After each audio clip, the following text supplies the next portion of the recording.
Hello beer tubers and welcome to yet another Throwback Thursday with me, Peter, the master of hoppets, with a plethora of Baltic Porter in front of us. This is going to be fun because this is a historic beer for most beer geeks, Brett and I included. This is a special gift box that they released from Bryghus of the Thisted Limfjordsporter. The box is called the Brewmesterens Limfjordsportere, or Limfjordsporters, and it's all the variations they've done on the Limfjordsporter except the actual barrel-aged ones because they were very limited, and the collab with Mikler because they do not brew that one anymore. They made a Beer Geek Limfjordsporter. I even have a shirt. I should have worn that. Crap. Tobias also has one. I got one for free actually. I think I found bottles of that beer for like 10 crowns. Yeah, it might still be around. So Limfjordsporter is such a historic Danish beer. Yeah. When Denmark was a beer desert, this was one of the only great beers you could get in the country that was actually really good. It's a true Baltic porter, meaning that it's made with lager yeast. And the special thing about it is that it's made with licorice and smoked malt. Yeah. So it's not for everyone. Like if you don't like, and it's actually very hefty for a Baltic porter. It's not light. No. So it has some oomph. Yeah. And some edges. And it's like one of those beers, you know, in school, high school, or well, I guess it was. Didn't you go to Egetræ because you were so tall? Oh no, Egetræ or Susan. Yeah, Susan. You'd go there like these bars because they'd had this beer on tap because it just tasted so good. It's a historic Danish beer, as I said. Originally, it was brewed in our city of Aalborg by Urban Brewery, the urban brewery. Now in Thisted. Now in Thisted. Thisted bought the design of the labels, changed the recipe, but changed it completely. Yeah. It closed in '89, the brewery, because it was, it was earlier than that actually. But the brewery, Urban, was bought up by Royal Unibrew, back then known as the Jysk-Fynske Bryghuse, so the Jutland and Funen breweries. Yeah. And it was a combination of different breweries to try and combat Carlsberg. And now they're like almost, they're not as big, but they were quite big. But quickly, the brewmaster back then, Peter Clemensen, was like, oh, I love the design of this label. And he bought on some of the labels, and he bought the labels just before they sold out. And the rights. So he started working on the recipe for this beer and spent, I think it was like 3 or 4 years to perfect it, they say. And released it in '89 as the Thisted Limfjordsporter. I've had the very first vintage actually. Right now it's oxidized and dark fruity and everything, but surprisingly drinkable still. Well, it's actually, I think it's like 5 or 6 years ago I had it. Okay. Since then, it's they've always brewed the classic, which is near and dear to most beer geeks' hearts. Yeah. Even though some people don't like this brewery too much, but you can't fault them for making this beer when this country was a beer desert. And then they've come out with a few variants. So we're going to be trying these. Yeah. And we're going to be starting off with the classic. Yeah. So a 7.9% Baltic porter made with licorice and smoked malt. And the fun thing on the labels is a double brown stout as well. Yeah, it's weird. Luxury beer, stuff like this. Yeah, and the thing is, that label is pretty much the exact same label from like when they created this beer at the Urban Brewery. The sign has changed a little bit, but it looks like a dive bar. The label. Yeah, it does. A bodega. Yeah. But the classic here, I mean, it's pretty black. Not pitch black maybe, but actually it is. It is small. There's a ruby red tone. You can smell from here like the cleanness of the yeast. Yeah, for sure. The lager yeast. And the thing is, like, the reason why I think they used lager yeast back then is because that was all the yeast that they used at Thisted. Yeah. And also, I don't think it was an ale originally either. No. But like a tan beige head, let's check on the aroma.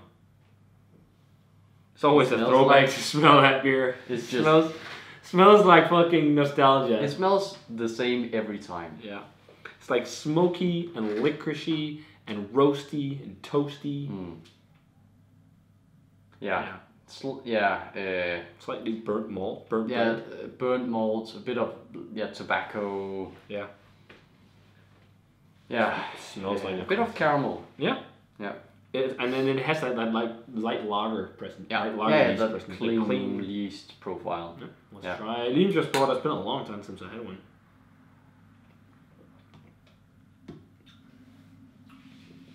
That is Thisted Limfjordsporter. Yeah. The fun thing though is we just had a very, very thick hyped imperial stuff. Yeah. So this seems like way less thick. It seems so watery almost, but almost. It isn't. It's just because we just had that. We just had something very decadent and very hyped. But this is, you know, it's got a nice velvety medium mouthfeel. Since it's a Baltic porter, I think it's also suited with the like clean yeast profile and that it's not like overtly thick. It's very according to style. Actually, a lot of people when they talk about the style, they say like this is a benchmark. If you want to know how to make a real, true, authentic Baltic porter, you need to drink this or like the Carnegie porter from Sweden. Apparently newer batches since Carlsberg took over are not that great. Yeah, we tried one that wasn't that impressive. But this just still holds up. And I know so many beer geeks from Sweden and Norway, so whenever they're in Denmark, even though there's all the hype stuff, they get some bottle of this to bring home, which I think is really cool. Even freaking the Bar Jeppe had, what was it called? In New York. No, in New York. Oh, Tost? Tost. They had it on tap, like as a steady thing, like all the time. Which I think is hella fucking cool. Yeah, it's like a piece of Danish beer history in New York. Like, and also, and it's very close to where we're from. Yeah, Ole from O loves this. He thinks it's a fantastic beer. He loves. And actually, his Baltic porter is quite reminiscent of this one, so, which is really funny. Yeah. Well, let's move on. If this video doesn't have to become very long, we might need to change the battery at one point too. We'll see. But this is the extra licorice version. So it's made with real English licorice. Like the liquid stuff you use in like medicinal licorice actually. So if you like, it's got a big licorice flavor. So if you're not into black licorice, you might not like it too much. No. This has got like double the amount, or is it like almost triple? Actually, it says on the bottle that if you have a heart condition, you should be careful drinking this. Yeah, it says here on the side. But it says that with all like heavy licorice things, drinks. Also like the thing you get in Jomfruenegade, like all the shots and stuff. Yeah. So, as for ABV, it's the same, and it looks a little bit darker, the head. A bit more creamy, maybe, the head. And I think it's just a shade darker, but I think it's just because there's more licorice in it. But let's check out the aroma. Way more licorice. Yeah. This is a black licorice bomb. It is. Like, literally, it's like, if you do not like black licorice, you'd hate this. Yeah. It's so licoricey. But it's not like really sweet or really salty. No. It's just like a very neutral almost like kind of like a mix of star anise and licorice root. Licorice root. A lot of licorice root. Slightly spicy licorice. Yeah. And then underneath there's some smoke too. Maybe. Oh no. Almost. No. I don't want. No, I don't want to say what I was thinking because it didn't make sense. Okay. Well, let's try it. Cheers.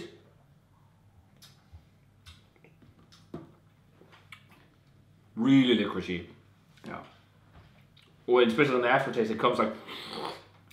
Oh, so much licorice. By the way, I don't know if it loses a bit of complexity because of the licorice. Yeah, which is why I think it's a shame. My mom loves it because she's a licorice fanatic. So she thinks this is amazing. She likes it more than the original. But I think it's a shame because the regular has the kind of classic beer style soft complexity. Like you get a lot of classic beers. They have a lot of complexity, but it's not like this beer geeky, nerdy craziness. It's even though there is a lot of flavor on it. I think if we hadn't had that stout first, we'd be like, this is really packing a punch. Yeah. And I think it does. But it does pack a punch. It does. But it's like a lot of soft nuances. Whereas this, because it has so much licorice, it's the hides a bit of it. Yeah. And that's why I definitely prefer the original to the I'm having a hard time tasting anything else than licorice and the nuances you find in licorice. I agree. And it's like licorice root and star anise and like just different types of licorice. So like if you really, really love licorice, I think you'd really love it. But I think, can you pass us the water? Because I think we need a palate cleanse. So the next one is the oak age one. And what they did with this is that they got oak chips and aged the beer on oak chips. This is stronger. This is 8.2%. So I wonder, 8.2 though. I wonder if just like brewing it, it's a bit stronger. One is 8.5. So yeah. Well, maybe theirs was a. No, it's had a okay. So it says like they always cold condition it like lagers. They lager it, but this was lagered a month extra with oak chips. Okay. So, but I wonder why it's 8.2 and not 7.9 like the two others. Maybe it's just they brewed it a little bit stronger to withstand the oak. Oh yeah. Or it's just because batch variation. Even though they. But it could be something with like the oak. I think so. And the base beer playing dry. Yeah, because you want a bit more sweetness from the base, maybe. It looks the same though. Yeah. Pitch black. Let's check out your aroma. Pitch black. Yeah, it's like dry woody. Like it's like. It's almost like you. Yes, but it's more licoricey than the regular. Yeah.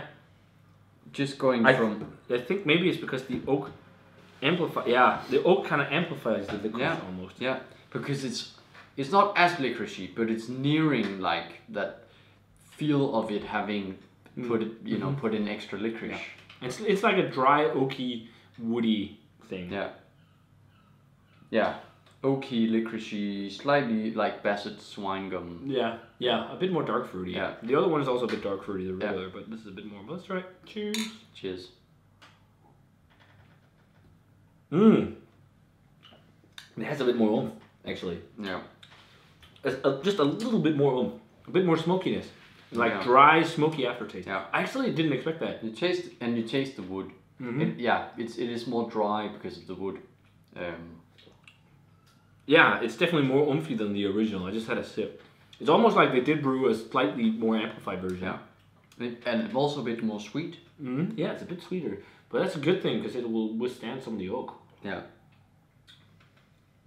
Which it does. But it's just like that classic dry, oaky, woody, charry wood flavor. Yeah.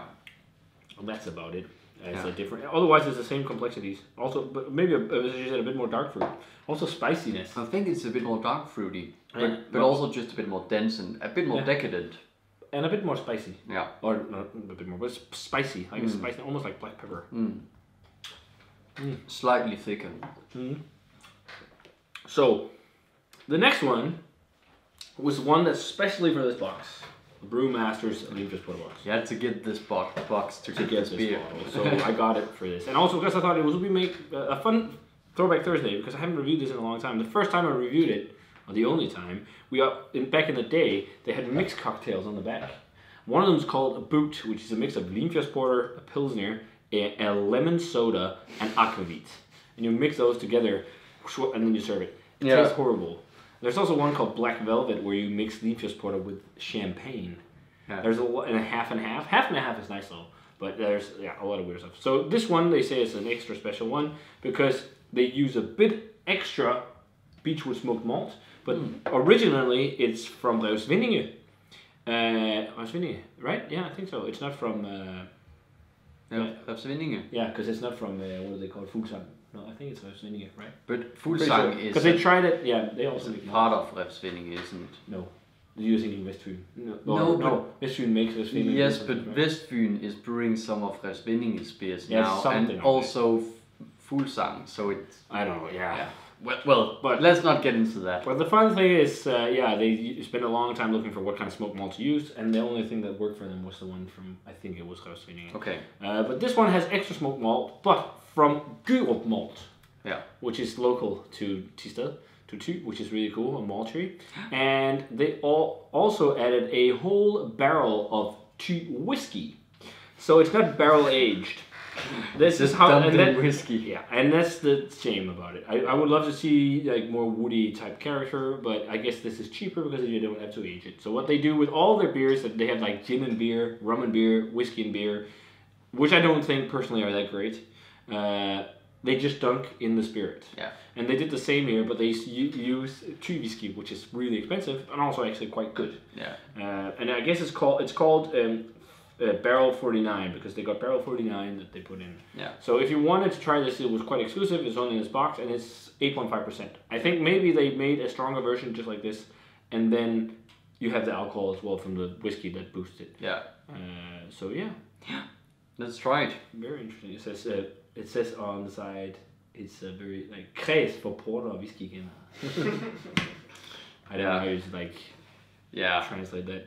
Fine beer for connoisseurs and of beer and whiskey. Whiskey and beer, right? Porter and beer. Yeah, for porter and whiskey. Yeah. Something same like color, aroma. Yeah, sweeter and smokier. I really like the aroma on that. It's. I will say though, the whiskey isn't really that. No. I'm not getting much whiskey. To be honest. Seriously though, aroma-wise, in all of them, I prefer the classic. It's just a bit more dense, maybe. Yeah, a bit more dense and then smoky. Yeah. More smoky, but I don't know. Let's see if we taste more of the whiskey. It's definitely sweeter. Yeah, I do taste the whiskey. Yeah, I taste the whiskey for sure. It's sweet. Ooh, the smoke is really nice. Like it has touches of mineral. Yeah, touches of mineral whiskey kind of thing, and then it's got more smoke. It tastes more like real Limfjordsporter than these two, I think. Because this one's too much licorice, and this is so dry that it hides a bit of the other flavors. Yeah. But yeah, it's a bit sweeter. It's a bit more. They got a mineral thing. And, I think, by the way, the slogan for this beer is the gentleman of beers. There's gentleman. Okay. Yeah. So they've done real barrel aged versions, and those barrel aged versions have been fantastic. Yeah, I actually tried one. Super small release. It's only been festivals and things like that, and which is, I think, it's a bit of a shame. I know it would be expensive to do, but I'd love if they got a whole mess of barrels and did a real barrel aged one for bottles as an exclusive release. Yeah. Just do a small release. I know these usually you buy these bottles for like, is it 25 crowns? They're super cheap, and the small one is cheaper sometimes. How much is it? Is that in dollars? It's like $4 for a bottle, and in Danish standards, it's really cheap. I actually think the small bottles. Like sometimes 10. Like $2.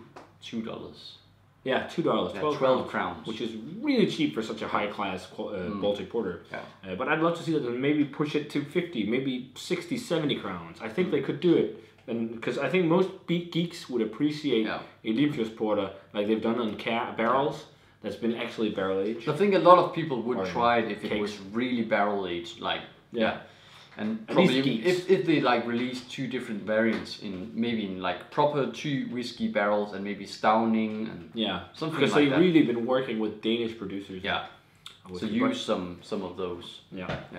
I still think this is my second favorite. And it still has a lot of licorice. I was about to say it. My favorite is the classic. It's timeless and it's amazing. And I'll say this follows suit for sure because it's just the classic with a bit more, where a bit more doesn't hide away some of the other complexities of the beer. And my least favorite is, I think it's actually the double licorice. Yeah, I think the double licorice is my least favorite, and then the oak one. Yeah. This one is third, and then second and first. Yeah. So grades for the regular Limfjordsporter, I'm thinking like 90 to 92, something like that. I think it's a fucking great Baltic porter. Yeah. It is what it is. It's a really nice beer. It packs a punch, but it's also a very drinkable beer. Yes. Yeah. And it's also quite nostalgic to us. So maybe like if Americans tried this, I can imagine them maybe liking this one the most. Yeah, because it's a bit bolder. Yeah.